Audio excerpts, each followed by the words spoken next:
வணக்கம். திருப்பாவை பாசுரம் 28. கறவைகள் பின் சென்று காணஞ்சேர்ந்துன்போ. கறவைகள் பின் சென்று காணஞ்சேர்ந்துன்போம்.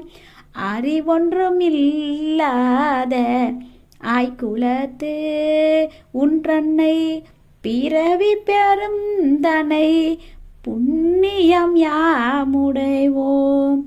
குறை ஒன்றும் இல்லாத கோவிந்தா, குறை ஒன்றும் இல்லாத கோவிந்தா, உன்றன்னோடுறவே நமக்கிங்கொழிக்க ஒழியாது.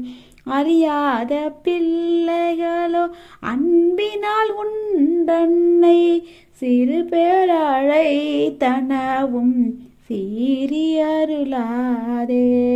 இறைவா, சிறு பேரழை தனவும் சீரியருளாதே. இறைவா, நீ தாராய் பறை